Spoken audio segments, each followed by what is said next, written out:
Olá, eu sou a Érica, formada em pedagogia, amante de leitura e de tudo que envolve o ser humano. Esse é o meu canal, seja muito bem-vindo. Bom, hoje eu vim trazer uma reflexão sobre o que está acontecendo dos feminicídios, né? Algo que está na mídia, mas já é um problema mundial, principalmente no Brasil, muito grande. A questão da vida das mulheres, né? O Brasil é um país com alto índices de feminicídio, mas as novas notícias trazem esse sensacionalismo, o que faz o assunto ficar em pauta, né? Então, por isso eu queria falar dele, principalmente para as mulheres, né?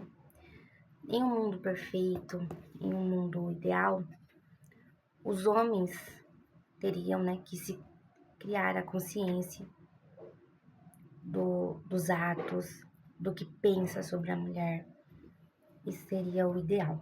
Mas no mundo real, nós sabemos que não é dessa forma. Então, o oprimido, né, que nesse caso é a mulher, ela precisa se levantar, deixar o lugar de oprimido. Isso é o primordial para que possamos mudar essa situação. Porque eu acredito que conscientização do opressor, como dizia Paulo Freire, não acontece facilmente, porque em qualquer ambiente, qualquer situação, o opressor está confortável na posição dele, então ele não vai querer sair dali, né? Então, voltando para o feminicídio, para as questões das mulheres no Brasil, as mulheres precisam se conscientizar do lugar de oprimido delas nessa sociedade, no mundo inteiro, né? Porque a mulher, um mundo patriarcal, principalmente o mundo ocidental, é construído pelo patriarcal, e aí nós temos esse problema, que é sobreviver neste mundo, né? Então, eu não tô colocando culpa na vítima, né? Que aí vai, mas e aí, Érica? Ela é uma vítima, a mulher não... Realmente. Eu mesma já me envolvi com uma pessoa muito preocupante, muito perigosa, por falta de consciência. Então, não é realmente culpa da vítima. Mas eu quero colocar aqui como nós mulheres podemos enxergar a situação e, além disso, nos entender dentro desse contexto. É muito difícil e complexo, aqui é só uma pincelada, mas é importante que nós possamos ir atrás deste conhecimento, sabe? Conhecimento do quê? De nós mesmos. Porque somos nós mesmos que nos colocamos em situações, às vezes, né, de perigo. O opressor tá aí, o perigo está aí. Ele deve ser combatido também, mas vamos ir onde o oprimido vai sair do lugar de oprimido para se libertar.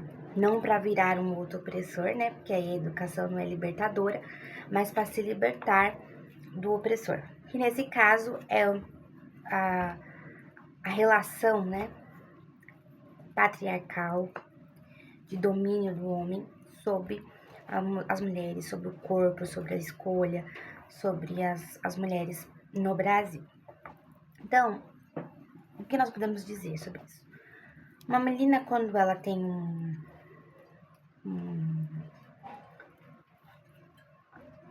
um olhar para o masculino um pouco distorcido, e isso vai do que ela viu na infância como referência masculina, muito provavelmente é perigoso para ela também. As novas relações, as relações depois de adulta com o masculino. Um exemplo, né? Uma mulher que viveu em um lugar violento, com um homem violento, muito provavelmente ela vai incorporar a violência nela, então ela pode se tornar uma pessoa violenta, isso tudo, né, é relativo, mas muitas vezes acontece, ou se não, achar normal a violência. Então, um outro homem, depois de adulto, um homem a qual ela se relaciona é violento e ela não vê, ela não percebe a violência, porque é normal.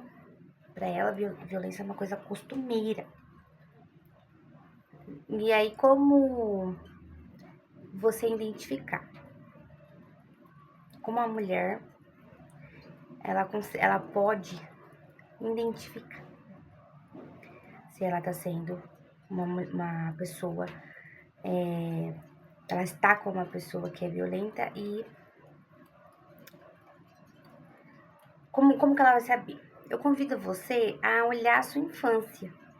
Como foi a sua relação com os homens que eram referência masculina na sua vida? Ou não teve? Também tem isso, né? Tem mulheres que foram criadas apenas por mulheres, não teve homens adultos próximos quando era criança. Analisa o seu passado também. Isso também é a sua história. E ele pode contar como que tá acontecendo hoje, o que tá acontecendo com você hoje. Entende? Ir atrás, investigar a sua vida, ir atrás. Como o seu pai era, se você teve um pai, um tio, um vô, qual era a sua relação com o homem, com o masculino. Eu acredito que isso é uma bússola para você ver se hoje, né, você possa estar em um relacionamento violento sem perceber. Porque talvez você foi acostumada à violência. Entende?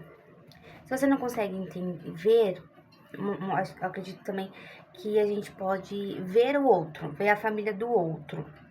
Procurar homens, né? Pais de famílias ao redor. E você analisa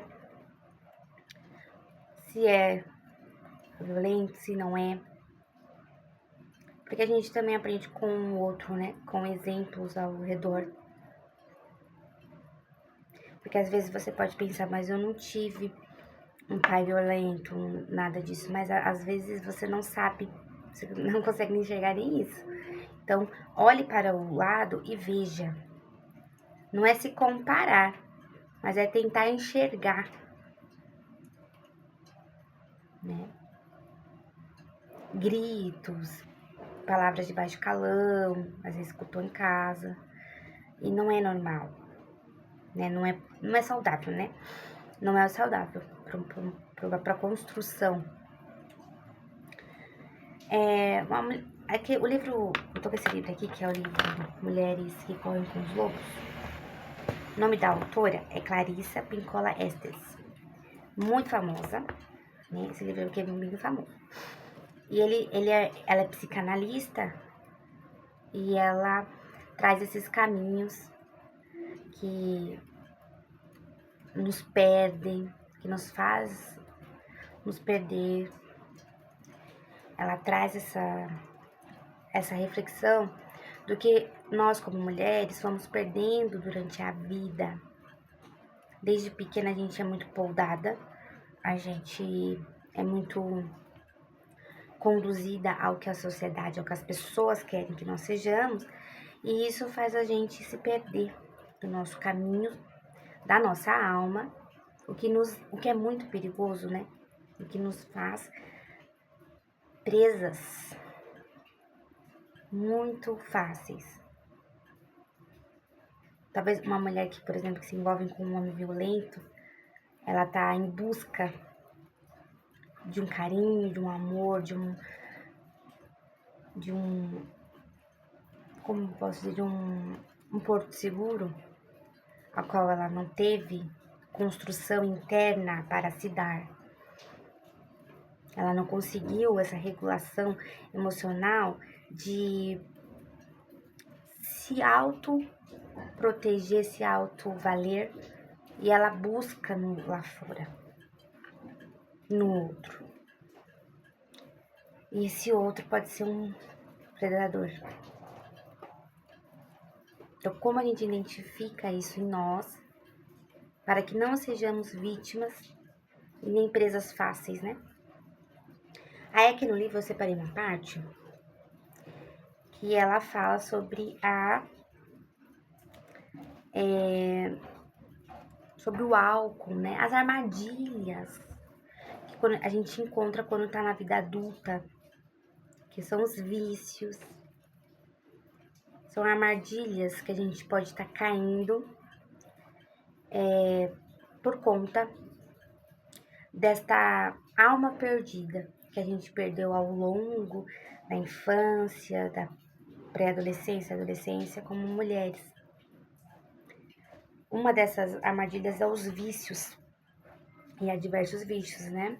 Sobre álcool, drogas, dependências.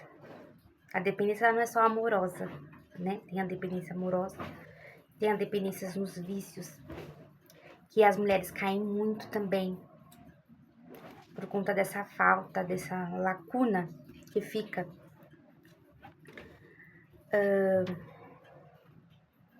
Eu vou ler aqui, ó. A dependência de substâncias químicas é uma verdadeira armadilha.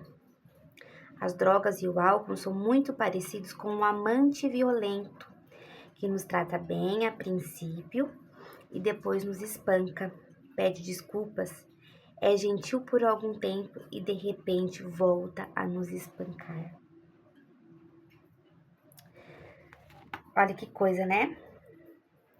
Aí ela vai dar um exemplo que eu achei fantástico, que é da Janis Joplin. Janis Joplin começou também a realizar os desejos selvagens, que é aqueles da nossa alma, aqueles que vêm com a nossa essência, quando nós somos pequenas e vamos perdendo, né? De outras pessoas. Ela assumiu uma presença arquétipica que os outros não tinham coragem o suficiente de assumir. Eles aplaudiam nela a rebeldia, como se ela pudesse libertá-los, sendo selvagens no lugar deles. Mais para trás aqui ela fala, a vida de muitas mulheres criativas seguiu, né, esse modelo. Quando era adolescente, Janis Joplin tentou se adaptar aos costumes de sua cidadezinha. Mais tarde ela se rebelou um pouco, escalando os morros à noite e cantando lá de cima, andando na companhia de artistas. Depois que os seus pais foram chamados à escola para dar conta do comportamento da filha, ela começou uma vida dupla, agindo na superfície com modéstia, mas atravessando escondidas fronteiras para ouvir jazz. Então, ó, ela coloca uma vida de uma artista, uma mulher extremamente criativa, com a vida selvagem, da criatividade muito, muito apurada, que ela era uma artista maravilhosa, mas ela se deixou levar por um dos lobos, né? Por um dos perigos da vida, que são os vícios.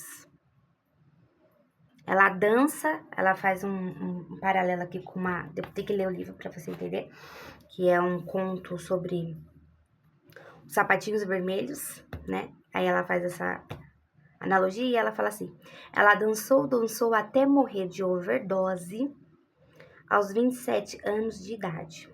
Não foi a música, o canto e nem a vida criativa finalmente liberada de Janis Joplin que a mataram. Foi a falta do instinto para reconhecer as armadilhas. Entende? Aquele instinto, aquele que fala para você, aquela voz que fala para as mulheres: está errado, isso vai te matar, isso é perigoso, sabe assim? A gente tem essa tendência a não escutar e se deixar levar pelas armadilhas. E as pessoas viam nela, né, que eu falei no começo, ela era um símbolo de liberdade, porque as pessoas não conseguiam ser livres e depositavam nela essa liberdade, que seria algo, uma liberdade não saudável, né?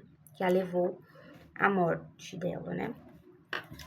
Bom, essa reflexão é pra gente, como mulheres, neste mundo de muitas armadilhas, nos conectarmos com nós mesmas, com a nossa natureza selvagem, que é o que vai falar muito no livro, para conseguirmos detectar o que pode ser perigoso para nós, o que pode nos levar para a nossa ruína. Um homem, um vício, uma depressão, uma doença, né, emocional, entre tantas outras coisas que a gente precisa identificar para nos protegermos neste mundo onde ele mina a nossa natureza selvagem, tão importante para a nossa sobrevivência como mulheres. É muito mais do que dizer não faça isso, não faça aquilo. As mulheres precisam se voltar-se para casa, que a casa é você, dentro do seu coração, para encontrar a bússola, né, que está dentro do seu coração, do que pode ser perigoso a você, da pessoa que pode ser perigosa a você, e para se manter firme e viva, como eu quero que todas se mantenham. Tá bom, gente? Um beijo. Depois eu trago outras reflexões sobre isso. Eu espero muito que nós possamos sair deste lugar de oprimido. Como? Nos conscientizando do nosso lugar e não nos colocando na mão do predador. Tá bom? Um beijo. Que Deus nos ajude, nos abençoe. E até a próxima.